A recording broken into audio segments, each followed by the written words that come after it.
Nosso Deus e nosso Pai, nós te rendemos graças, Senhor, porque estamos novamente aqui nessa batalha, estamos aqui nessa luta, estamos aqui também neste enfrentamento, trazendo, Senhor, palavra, trazendo posicionamento, trazendo direção, trazendo rumo, ajudando pessoas a se reencontrarem. Meu Deus, a nossa oração é para que a tua boa mão seja com cada um de nós e alcance, Senhor, pessoas, alcance vidas. Alcance pessoas para que elas possam romper, para que elas possam prosperar e que o Senhor use de misericórdia com cada um de nós, para que o teu nome seja exaltado e glorificado hoje e sempre. Amém? Graças a Deus, estamos aqui novamente na nossa nona hora. Para as pessoas que estão chegando agora, a nona hora foi um momento crucial em que Jesus deu a vida por nós, segundo a Bíblia, para comprar homens de todos os povos e nações.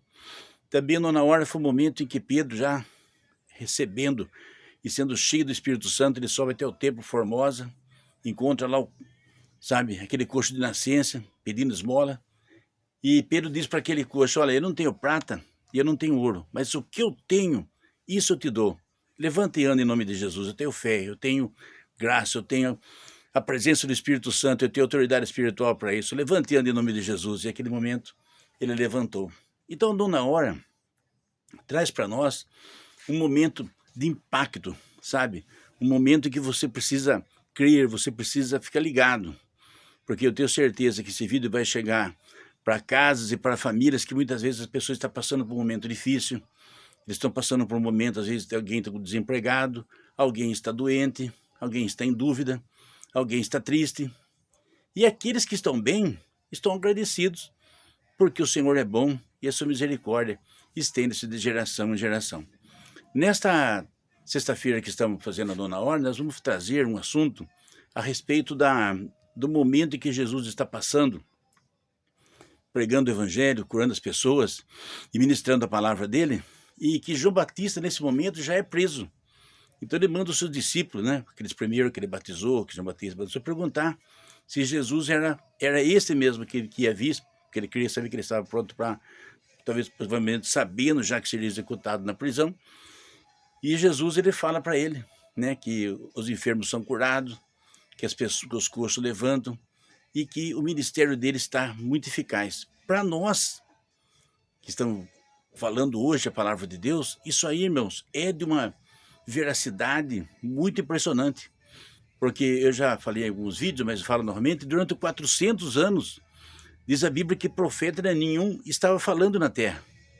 4 séculos sem profeta, sem profecia, o povo desandado, e agora aparece Jesus e testifica que ele é aquele que as profecias do Velho Testamento falavam que iria vir, ia trazer o evangelho. Então vai ser muito bom, vai ser muito importante, que nós vamos trazer a realidade, do evangelho, mas vamos trazer também o poder do evangelho, e vamos trazer também aquilo que o evangelho faz na vida do homem, na vida da mulher, aquilo que pode acontecer na sua vida, na sua família, aquilo que pode ocorrer no seu futuro, aquilo que pode acontecer na sua luta, na sua dor, na sua dificuldade. Então, esta tarde vai ser uma tarde forte, uma tarde de impacto, porque a boa mão do Senhor é conosco. Eu preciso falar também para todos a respeito da plataforma, porque, como eu sempre digo, ela nos uniu. A plataforma é como se fosse uma praça pública, um shopping, como se fosse um ambiente que ele nos acolheu. Estamos aqui e vamos conversar, vamos interagir. Eu espero que durante esse período que você esteja conosco aqui no nosso canal, você fique feliz, fique bem, prospere, que a sua fé aumente, que as coisas boas venham de encontro com a sua vida, que as batalhas espirituais que você vive, a luta que você passa, elas sejam canceladas, sejam repreendidas. E eu gostaria de pedir para que você me ajudasse a divulgar o evangelho. Cada vez que você dá um ok, que você for um comentário, que você compartilha esse vídeo com outras pessoas, o canal vê que é um vídeo, que é um canal de relevância. E então ele vai mandar esse vídeo para outras pessoas. E você vai estar me ajudando que mais pessoas alcancem o evangelho, pessoas que estão vivendo o mesmo processo que nós estamos vivendo, que gostam da mensagem. E às vezes tem pessoas que estão em ambientes que não tem igreja, pessoas que estão em ambientes que muitas vezes têm pouco trabalho, e o YouTube percebe que aquelas pessoas consomem esse tipo de trabalho, gostam de ouvir a palavra de Deus, gostam de meditar na palavra de Deus, gostam de conhecer. Eu tenho certeza que vai ser uma bênção na vida de todos, na vida deles, na nossa vida, que estamos fazendo aquilo que o Senhor mandou fazer, e Deus vai abençoar ricamente a sua vida também, porque você é uma coluna, você está fazendo parte do milagre. Amém? Dito isso, nós vamos ler um versículo aqui na palavra de Deus, aonde ele está falando desse respeito que aconteceu, né? Então diz aqui, ó, o Evangelho de São Mateus, capítulo 11, versículo 4, diz, 3 em diante. E disse-lhe, és tu aquele que havia de vir, ou esperamos outro? Mateus 11, versículo 3. E disse-lhes, és aquele que havia de vir, ou esperamos outro? Versículo 4. E Jesus respondendo, disse-lhe, ide e anunciai a João as coisas que ouvis e vedes. O cego vem, certo? Os coxos andam, os leprosos são limpos, os surdos ouvem, os mortos são ressuscitados, e os pobres é anunciado o evangelho. E bem-aventurado aquele que não se vê escandalizar em mim. Amém? Então eu queria dizer para você que, aparentemente, nós estamos falando de um versículo da Bíblia. Estamos falando de uma passagem que aconteceu há quase 2000 anos atrás. Mas, para nós que somos cristãos, nós que temos fé, isso aqui, meus irmãos, é como se fosse um testamento. Você já notou que a Bíblia fala Novo Testamento e Velho Testamento? Porque o testamento ele diz respeito a quê? A uma herança, certo? Então, se você, na sua família, tem alguém que tem bens, né? Geralmente imóveis, tem uma empresa, tem automóvel, né? Que usa o CPF. Então, aquilo, quando aquela pessoa falece, aqueles bens passam a ser um patrimônio que vai ser passado adiante para as pessoas próximas, geralmente de pais para filhos, né? Você sabe, é mais ou menos assim que funciona. Então, eu quero dizer para você que quando os apóstolos andam com o Senhor e o evangelho começa a ser pregado e depois eles escrevem, então eles sabiam que eles deveriam passar para as próximas gerações não somente livros, não somente passagens de história que ocorreu, mas eles deviam passar também a responsabilidade, sabe? A responsabilidade da continuidade daquilo que eles começaram. Então nós vemos aqui que nesse momento ele diz assim, olha, os coxos andam, os cegos vêm, os paralíticos levantam, certo? Os demônios são expulsos, os mortos são ressuscitados. Então você está vendo que não é pouca coisa. Não é uma coisa assim, uma palavra, uma história, um dito. Não. É uma reação. É uma reação do mundo espiritual. Para a gente resumir, quando a gente fala mundo espiritual, nós estamos falando sobre anjos, estamos falando sobre arcanjos, serafins, querubins, estamos falando sobre Deus, estamos falando sobre o Espírito Santo, estamos falando sobre Jesus de Nazaré, que na verdade, deixa eu falar para você, toda hora nós temos que falar, Jesus ele não era, Jesus não foi, Jesus ele é. No livro de Hebreus foi deixado registrado que Jesus Cristo ele é o mesmo ontem, hoje, eternamente. Se você for no túmulo de Buda, Maomé, dessas outras pessoas aí, tá lá a carcaça dos ossos deles lá. Tá lá muitas vezes até algumas vestimentas, alguns livros dele lá. Mas se você for lá em Jerusalém, onde Jesus foi enterrado, ele não está mais lá, porque ele ressuscitou depois de 3 dias. No novo corpo. No novo corpo. E pelo seu Espírito, ele diz, eis que estou convosco até a consumação do século. Então você vê que a conversa está andando, né? Está fluindo. Até agora você estava vendo falar de uma história do que Jesus falou, que João Batista falou, li um versículo do Velho Testamento, agora estou falando de um Jesus real. Estamos falando de um Jesus vivo. Estamos falando de um evangelho que não era o que foi, que é. Não é o evangelho que fez, mas o que faz. Não é alguma coisa que ficou perdido no tempo e no passado, não, é uma coisa que é real hoje. Mas como que é, pastor? Como é que eu faço para ter acesso a isso, então? Certo? Como é que eu faço para um dia sentar diante de Jesus e explicar para ele a minha situação que está muito difícil? Certo? Como aquelas pessoas faziam. Como é que eu faço para ver as pessoas da minha família que está numa situação muito difícil, sabe? Resolver suas vidas. Como aquelas pessoas resolveram. Olha, a Bíblia diz que o primeiro caminho, sabe, que existe é a fé. Se você crê, não eu estou dizendo, eu estou repetindo aquilo que ele disse. Se você crê, tudo é possível ao que crê. Todas as coisas são possíveis àqueles que crê. Você consegue crer? Você fala, ai pastor, eu gostaria de crer, mas eu vivo num mundo tão difícil, sabe? Tenho passado por situações tão complicadas. Eu tenho passado por a minha vida tem vindo por um sistema de derrotas, de lutas, de enfrentamento. A gente vai ver um noticiário por aí, é só notícia ruim, sabe? A minha capacidade de fé está um pouco abalada, um pouco cansada. Você pode ajudar na minha fé? Porque alguns pediram também, sabe? Ajuda a minha fé. Quero dizer para você, a Bíblia diz, vinde a mim, venham a mim, todos vocês que estão cansados e oprimidos, eu vos aliviarei. Ficou mais fácil agora? Agora ficou mais fácil, né? Agora já não está tão difícil para ele. Eu falei para você, você tem que ter fé, você precisa crer. Você falou, está difícil. Agora se eu falar para você, venha ter Jesus. Venha ter Jesus que ele vai ouvir você. Melhorou? Agora melhorou. Se você crê que melhorou, então você está gerando fé já. Se você crê, se você pensou, é mais fácil. É mais fácil ir diante do Senhor. É mais fácil, a sua fé já está começando a dar resultado. Porque acredita que Jesus, na sua imensa sabedoria e graça, ele estava diante de um povo triste, sabe, doente. A Bíblia diz que ele chegou em Jerusalém e ele chorou de ver a situação que estava o povo. Em vista daquilo que Deus entregou para Josué, que seria um povo próspero, um povo feliz. Mas o erro, decisões erradas, levam à frustração. Posso passar esse contexto para você? Por isso que eu vou falar.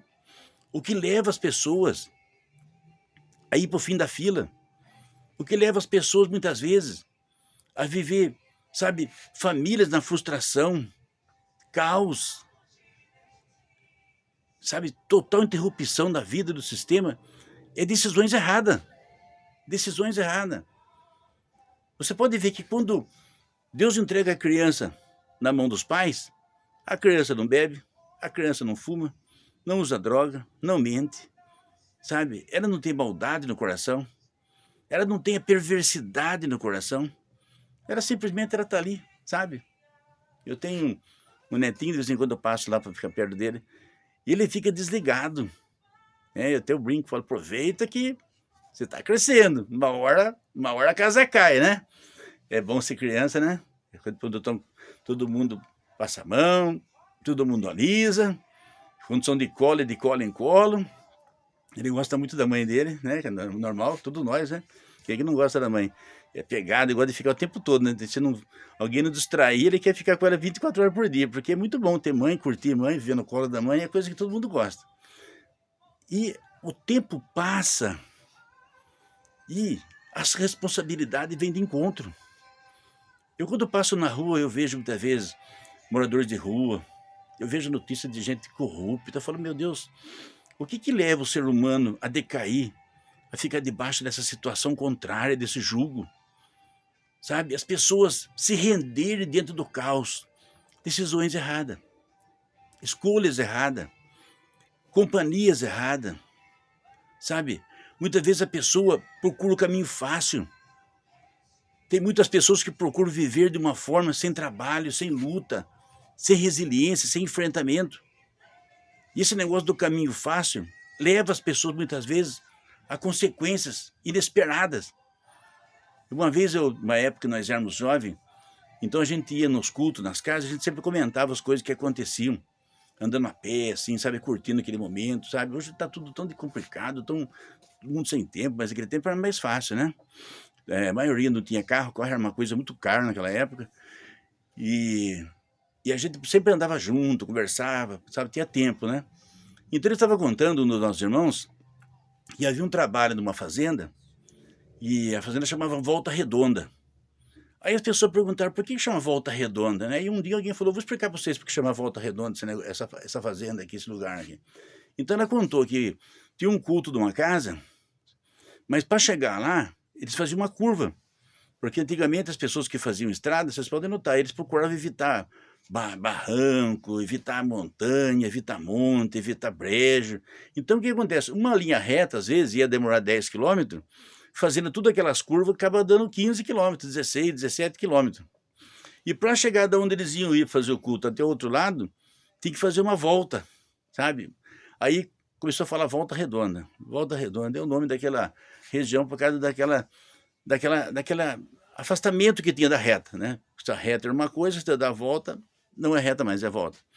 E tinha um grupo de pessoas pessoa que ia no culto, que acharam que era muito esperto. E falaram, não vamos dar toda essa volta, andar esse monte de quilometragem a mais. Nós vamos entrar reto aqui, vamos enfrentar o mato, vamos enfrentar o que tiver aqui.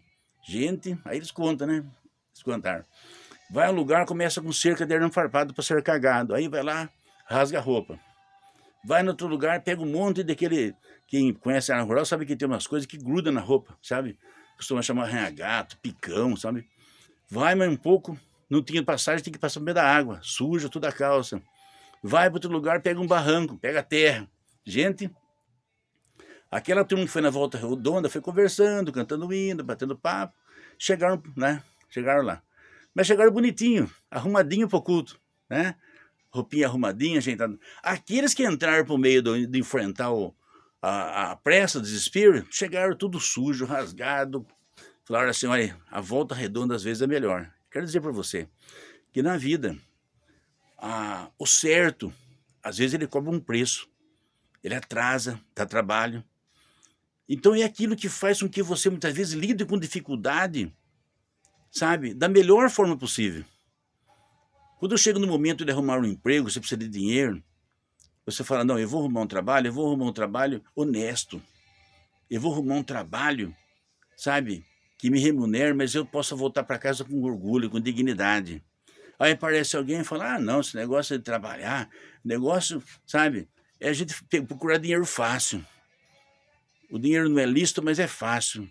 Daqui a pouco alguém vai para a cadeia. E alguém continua recebendo o seu salário todo mês por causa de escolhas, decisões. E relacionamentos também levam muitas pessoas a se frustrarem, sabe? Muitas vezes a pessoa, na hora de se envolver com outra pessoa, ela poderia ouvir mais gente, poderia pensar um pouco mais, poderia refletir um pouco mais, mas naquele momento do impulso, ela acaba se envolvendo, às vezes geram filhos, às vezes as pessoas criam vínculos fortes, têm dificuldade de lidar muitas vezes com temperamentos diferentes. Então, de repente, a pessoa está no meio de uma situação difícil. Alguns separam. Eu lidei há pouco tempo atrás com o filho de um pastor, sabe? Ele separou da mulher, e tinha uma filha. A mulher mudou em outra cidade e casou com um homem católico para dificultar em tudo o pai de ver a criança. Então você vê que coisa. Você, praticamente a pessoa perde a filha. É um custo que tem, porque ele vai ter que fazer parte da rotina dela, é filha dele. O custo ele tem que pagar, claro, é óbvio, né? Normal isso daí. Se morasse com ele, ia ter que fazer a mesma coisa. Mas o trauma e o estresse. E o estresse de ser preso num presídio. As pessoas, às vezes, elas arrumam amigos de verdade, sabe? Eu já tive amigos bons de verdade. E tive amigos que, sabe, entra décadas, sai décadas, continuamos sendo amigos. Sabe? É uma divisão, é uma empatia. Mas tem amigo, irmãos, que chama a pessoa para roubar, chama a pessoa para usar droga, chama a pessoa para mentir, chama a pessoa para ser fraudulento, chama a pessoa para fazer o escárnio, chama, sabe, a pessoa para dissimular. Então, cada atitude que a pessoa toma na vida é uma consequência. É como eu disse há pouco tempo atrás, agora há pouco, na mensagem, ninguém nasce, sabe, da sua mãe. Deus não entrega uma criança na mão da mãe que é para falar, tem uma cerveja aí, tem uísque, tem bebida forte. Não, a criança não precisa daquilo lá. Não está ligado à mentalidade da criança, não está ligado ao sistema sanguíneo da criança, não está ligado àquilo que ela precisa. Mas as amizades, geralmente, levam a pessoa àquilo. Eu me recordo, antes de eu começar a seguir o evangelho, é normal você ter amizade na rua com os amigos, depois você pega um amigo aqui, outro lá, né? Eu comecei no evangelho praticamente com 16 para 17 anos, então nesse tempo atrás, a gente fazia amigos. Aí a pessoa ia tomar cerveja, e falava assim, nossa, mas cerveja é amarga, porque a criança, o adolescente, por 14, 15 anos, quando ele vai tomar cerveja, não tem açúcar, ele sente aquele amargo. Aí as pessoas colocavam açúcar na cerveja para, sabe, para começar a incentivar. Ah, põe uma açuquinha aqui, vai ficar melhor. Quer dizer, eu sei se ficava ruim ou ficava pior, mas o açúcar acabava atraindo a pessoa para aquilo. Aí elas misturavam coisas doces com bebida alcoólica, né? Até hoje eles fazem aquelas misturebas, tudo, para atrair aquelas pessoas que estão iniciando. Naquele momento, parece que são amigos, mas na verdade eles estão fazendo com que a pessoa entre para um portal, entre para uma prisão, entre para um estado de coisas. As pessoas que mexem com droga, por exemplo, eles começam dando droga, depois eles cobram. E nós vemos famílias e famílias, eu trabalhei muito com pessoas com libertação, que procuravam a gente na igreja. As pessoas vinham já no estado, praticamente não tinha roupa no corpo mais. Que tudo que se podia vender para dar para as pessoas, eles vendiam e davam. Mas como começa? Amizade ruim, conselhos ruins, pessoas, meus irmãos, que não são sinceras, pessoas dissimuladas. Oh, fale isso para o seu pai, fale assim para sua mãe. Olha, você fala que você vai num lugar e vai no outro. Você fala que vai fazer uma coisa e faz outra. Escola do Satanás, escola do inferno, escola da mentira. Não, olha, a gente tem que, sabe, fale o que você vai estudar, e fale isso, e fale aquilo, fale que o patrão não pagou direito, e pega aquele dinheiro e usa de maneira ilícita. Eu fiquei triste algumas vezes, lidei com a situação. Teve um rapaz que ele trabalhou a semana toda na construção civil. Depois ele foi jogar baralho e perdeu todo o salário. Depois, outro dia, ele perdeu uma moto que ele tinha que usar para trabalhar. Teve outro que trabalhou a semana inteira, se divertiu para o caminho, não tinha dinheiro para comprar o leite para os filhos dele, para pagar alimentação para ele, para as crianças. Sabe como nós chamamos isso, irmãos? Devorador. É o devorador. É o devorador. Aquelas pessoas que estavam em torno de Jesus, elas são pessoas que estavam sendo devoradas. Porque a sua saúde tinha ido embora, o estado de miséria, o estado de pobreza, o estado, sabe? E Jesus, quando viu aquilo, a Bíblia diz que em Jerusalém ele chorou. Mas Jesus, sendo filho de Deus, ele se emocionou, pastor, ele chorou, pastor. Jesus se emocionou, Jesus chorou. Agora você imagina ele, sabe? Que sabe coisa que a gente não sabe, que vê coisa que a gente não vê. Ele se emocionou e chorou. Então muitas coisas a gente nem pode ver, nem vê. Porque aquilo que vê já mexe muito com a gente. Mexe muito com a gente. Quando você vê os moradores de rua numa época de frio, dormindo na calçada. Tem pessoas que ele é cruel, sabe? Não é filho dele, na família dele, ele sabe, ele não quer nem ver. Ele acha que o problema é dele. Mas quem que gostaria de não ter um momento para tomar um banho à tarde, comer um prato de refeição, tomar um prato de sopa? Sabe? Quem que não gostaria? Mas a vida levou ele naquela situação por escolhas, por amizades, por decisões. Então eu quero falar para você, o primeiro posicionamento que eu trago para a sua vida, faça uma análise. Quem está ao seu redor? Quem são seus amigos? E o que esses amigos levaram você até aqui? A melhorar ou atrasar? A prosperar ou perder o pouco que você tem? Porque de repente você fala, meus amigos não ajudam e não atrapalham. Bom, se não ajuda e não atrapalha, então deixa como está. Mas alguém levou você a gastar o seu dinheiro de uma maneira indevida, a gastar seu tempo de uma maneira indevida, a gastar sua saúde de uma forma indevida, a fazer coisas que depois você se arrependeu, então é hora do corte. É hora do corte. Nossa, pastor, mas se eu largar esse amigo, se eu largar outro amigo... Eu vou contar uma coisa para você. Eu fui procurado outro dia aqui na rede, porque eu trabalho também com o pessoal lá do Zap, lá que tem texto e áudio. E teve um amigo que falou assim para mim, pastor, eu tenho um amigo meu que ele está parando de ir na igreja, ele está com depressão. Ele começou a ficar com vontade de suicídio, ficou perturbado, cansado. Eu falei, vai, como que pode? O rapaz está na igreja, debaixo de uma cobertura. Ele falou, converse com ele. Passou para mim o contato, fomos conversando.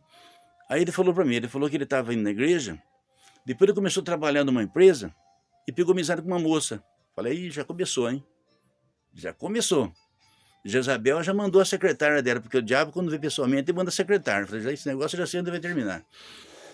E ele me disse assim, que ele pegou amizade com a moça, e a moça era uma moça assim, muito aberta, muito liberal, da amizade virou namoro, sabe? E de um namoro, virou aquela coisa, irmãos. Quando você está descendo um trânsito, tem uma placa par, o que você faz? Você para, olha para um lado e para o outro, certo? Tem o sinaleiro no vermelho, o que você faz? Você para, opa, vamos parando por aí. Mas quando a pessoa está vivendo um encantamento, ela esquece da placa, ela esquece do sinal vermelho. Sabia que tem muita gente, irmãos, que está no caos, está com a vida totalmente de ponta cabeça, porque ela viveu um encantamento, viveu uma história. A maior parte das pessoas são encantadas por história. Não, isso não vai dar nada. Isso aqui ninguém vai ficar sabendo. Ah, isso aí hoje em dia é normal. Hoje em dia é assim mesmo. Ninguém liga para isso mais. É um encantamento. É como a serpente está olhando para o passarinho ali, fazendo barulho, para ele olhar para ela e não voar.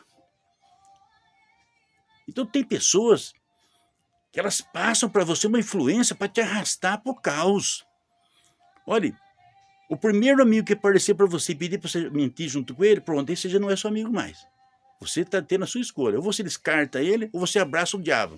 Ou você manda ele embora, ou ela embora, ou você está abraçando Jezabel. Você está abraçando uma legião de demônio que vai continuar ensinando você a dissimular, ensinando você a mentir, ensinando você a fazer coisa errada, ensinando você a fazer coisas que é contrário àquilo que vai dar sorte para a sua vida, aquilo que Deus aceita. Pediu para você mentir, olha, já começou errado. Pode parar. Se você for esperto, você sai fora. Se você for inteligente, você sai fora. Se você tiver autoridade espiritual da sua vida, você sai fora. Se você tiver juízo, você sai fora. Porque é mentira. Jesus disse que o pai do diabo é mentira. Então, quando você começa a aceitar, viver com a mentira, e fazer a mentira, e ser conivente com a mentira, você já está se dando um contrato com o inferno. Você já está, sabe, com o pé na lama já. O que vir depois você não pode reclamar, porque você está dando legalidade para que aquela situação contrária faça parte da sua vida. É como se você dá um quarto na sua casa para o mal e falar, viu, vou deixar esse quartinho reservado para o mal fique morando aqui, porque você está dando legalidade. Eu, quando vou trabalhar com outros pastores, eles pedem para fazer um trabalho, algum evento, alguma coisa desse tipo assim, então tem aquela reunião, a gente senta para conversar, e quando começa a reunião, geralmente eles falam, você quer falar alguma coisa, pastor? Fique à vontade. Eu falei, eu quero falar sim. Eu tenho duas coisas comigo que faz parte da minha apresentação. Eu não me peça para roubar, que eu já, na minha idade que eu estou, eu não vou deixar outra coisa para os meus filhos, né, que é o nome que eu tenho. Não preciso, na minha idade, para quem vai comer um pedaço de pão e dormir numa cama, não precisa roubar. Então não me peça para roubar, que eu não vou roubar. Segunda coisa, não me peça para mentir, porque a mentira é o bilhete do inferno. É a passagem para o inferno. Quando as pessoas mentem uma vez, depois ela mente duas, mente três, depois não sabe que está mentindo mais. Ela nem sabe quando ela está mentindo e quando fala a verdade mais. É uma confusão mental, sabe? Porque a confusão já vem para a cabeça junto com a mentira. O mentiroso, ele tem um espírito que passa a andar com ele, ele nem sabe quando ele mentiu mais, porque é uma coisa perigosa. Então, falando, se for para mentir, não conte comigo, sabe? Não precisa nem falar o que vocês vão fazer, porque eu não interesso. Então, minha parte eu fiz, certo? E graças a Deus tem dado certo que os meus amigos são amigos de verdade e tem compromisso correndo, né? Mas aquele moço, o que acontece com ele? Da amizade virou um relacionamento. Mas como pode, pastor? Ele é crente, foi se envolver com... Não, você já viu que começou errado. Se ele procurasse o pastor dele, ou conversasse comigo antes, eu falei, peraí, mas um pouquinho, tá tudo errado aí, meu amigo. Você tá que nem Sansão? Tantas moças dentro de Israel, você vai se envolver com a Dalila? Não, que isso aí, rapaz? Juízo, responsabilidade. Mas quando a pessoa está naquele negócio, não conta para ninguém. Não conta para ninguém. Olha, isso é segredo. E não sei o que, irmão, Jesus disse assim, que a verdade é para ser colocada no telhado. Tudo que é coisa oculta, sabe? Fique esperto. Coisas ocultas são coisas que muitas vezes Deus não está no negócio. Tudo que é escondido, oculto, manipulado, fique esperto. Lá na frente vai dar problema. Lá na frente vai ter perda de cobertura espiritual. Lá na frente vai ter queda, vai ter frustração, vai ter dor, porque são coisas que vêm do inferno, vêm do cão isso daí. E ele entrou nessa linha. Seguinte, sabe como é que é? Não tem nada a ver, você é jovem, eu sou jovem também. E ele procura o pastor? Não. Ele procura a pessoa da igreja? Não. sabe? Ele achou que ele poderia dar conta do recado. E daquele relacionamento, depois ele ficou sabendo que a mulher frequentava o centro de macumba. Ela era uma mulher macumbeira, uma mulher que mexia com os espíritos. Agora o que estava ruim piorou, hein? Você está vendo como é que na hora do degrau descer, ele desce cada vez com mais força? E daquele momento, eu falei, nossa, a situação está difícil, hein? Você já rompeu com ela? Ele falou, eu estou pensando em dar um tempo. Falou, esse tempo de pensar já acabou, você ter bita encerrada foi tempo. Falei, outra coisa, você ganhou o presente dela, eu ganhei muita coisa dela. Falei, Tó, tudo que você ganhou dela, sabe, não venda, não dê para ninguém, certo? Se você não quiser queimar, tiver dificuldade de colocar fogo, você vai no lugar que tiver uma enxurrada de rio, você vai jogando um por uma, assim, vai tudo para um lugar que ninguém pega mais, porque ele vai ficar tudo rasgado e encardido. Aí sabe o que ele falou para mim? Você sabe o que ele me disse? Você tem a curiosidade de saber o que ele me falou? É o que todo mundo desconfia, né? Ah, pastor, mas ela me deu uma camisa que é muito cara. Eu ganhei roupa cara dela. Eu tenho dó de jogar fora, pastor. Eu falei, o diabo pegou um prego daquele bem grande mesmo, um parafuso daquele duro de soltar. Eu falei, esse rapaz tá enrolado. Eu falei, meu amigo, você quer ter paz? Você quer ter perdão? Você quer voltar no nível que você estava antes? Ou você quer trocar o perdão pela camisa? Sabe? É hora agora difícil de você resgatar quem você era, porque você perdeu sua identidade. Quando saiu o temor de Deus da sua vida, você perdeu a sua identidade, você agora está na carne, você está sendo dissuadido o tempo todo pelo diabo. Uma hora o diabo levanta A, outra hora o diabo levanta B, outra hora não faça isso, outra hora nada a ver, outra hora tudo é hoje em dia assim mesmo, outra hora não, hoje o momento é diferente. O diabo está te manipulando de uma tal forma que você vai perder tudo. Sabe? Mas não insistir também, porque tem que ser voluntário, gente. Todas aquelas pessoas que foram de encontro com o Senhor, que ele falou que foi curado, foi ressuscitado, eles foram livres, espontânea vontade. E com esse moço também é de livre, espontânea vontade. Você tem que reagir no caos. É como a gente fala, a gente que está com a palavra do Evangelho, no vale que tem osso e profeta, você escolhe. Ou você é osso, ou você é profeta. Ou você é osso, ou você é profeta. Ou você é osso, ou você é profeta. Porque se você for osso, você vai apodrecer. Você vai virar pó. Mas se você for profeta, eita glória, se você for profeta, você fala, Deus é mais na minha vida. Eu vou fazer como o Bilo pródigo, eu vou falar assim, olha, pequei contra os céus, pequei perante ti, já não sou digno de ser chamado seu filho, Senhor, faça um do seu jornaleiro, mas tenha misericórdia da minha vida, me recupera, me restaura. Lembra de mim, Senhor, na minha dor, na minha desgraça, no meu sofrimento, na minha prostração, Senhor. O Senhor tem curado, a tua palavra diz de cura, a sua palavra fala de gente que ressuscita, a tua palavra fala de gente que é transformado, Senhor. Lembra de mim. Olha para mim, Senhor. Olha para mim. O profeta é assim, gente. O profeta é nesse naipe aí. É nessa pegada aí, filho. É desse jeito. Não não me toque, não me rele, aqui me dói, lá me dói. Não tem esse negócio, não. É aí. Ou você é profeta ou você é osso. Você vai apodrecer da situação que você está ou você reage. Porque aquelas pessoas reagiram. O cego de Jericó, quando soube que Jesus ia passar, ele começou a gritar, Jesus, filho de Davi, tem compaixão de mim. Jesus, filho de Davi, tem compaixão de mim. Fica quieto, rapaz, está atrapalhando o homem, para com esse barulho. Mas ele nem bola deu. Jesus, tem misericórdia de mim. Irmãos, é profetizar, é abraçar aquilo que restou, abrir mão daquilo que ficou, afastar daquilo que traz dor, afastar daquilo que traz, sabe, que fere, afastar daquilo que arrasta você, sabe, para entristecer o Espírito Santo, afastar daquilo que faz com que você fique arrumando confusão com os irmãos, conflito, dê mau exemplo. Eu falei para aquele moço, eu falei, você tem uma decisão na sua mão. Você tem uma porta aberta para você. Insisti para que ele fosse na igreja, alguém lá orou por ele, que era aquele período da pandemia, né? Estava todo mundo meio controlado. E eu falei, a gente tem no WhatsApp lá alguns grupos que a gente ministra 2 ou 3 vezes por semana. Até já fica essa abertura aqui, se você gosta de conteúdo de mensagem, oração, intercessão, tem mulheres que conversam, tem homens que conversam, você precisa disso. Você deixa seu telefone aqui no contato, a gente entra em contato, adiciona você e você está junto com a gente. E fiquei à disposição dele. E às vezes encontro pessoas no caminho que eles vêm e estão no meio de encruzilhadas da vida. precisando de resposta, precisando de decisão. Eu falei, a decisão, uma grande parte está na sua capacidade de abrir mão daquilo que está errado e ir de encontro daquilo que está certo. Mas muitas vezes você tem que abrir mão. Você está pronto a abrir mão? Você está pronto a renunciar? Você está pronto a falar, não, eu vou de encontro com Jesus. Aquilo que for necessário fazer, eu vou fazer. Então eu quero dizer para você, que além de eu orar para você, eu preciso falar. A sua decisão vai levar você a mudanças de comportamento.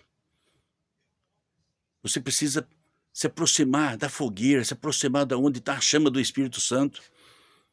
Talvez você tenha que abrir mão de programações ilícitas que você vê na internet, sites errados, coisas que ficam levando você a pensar o tempo todo em coisas que frustram, que traz dor, traz revolta, traz ira.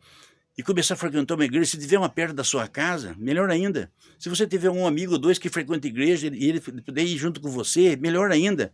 Se você tiver um pastor amigo próximo de você, melhor ainda. Se você tiver a capacidade de conviver no meio de onde está o Espírito Santo, pessoas instruídas pelo Espírito Santo, melhor ainda. Mas se você morar num lugar que tiver tudo parado, cortado, você pode começar a fazer parte da nossa comunidade também, a gente conversa, a gente incentiva.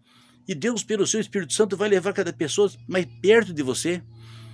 E na profecia vem, sabe, um impacto da presença de Deus. Você está pronto a abrir mão do que fica para trás para o encontro com o novo? Porque essa é a resposta que eles tiveram, essa é a decisão que eles tiveram. A fé leva você a se aproximar de pessoas sérias, pessoas responsáveis, pessoas que você percebe que a palavra dela é sim, sim e não, não.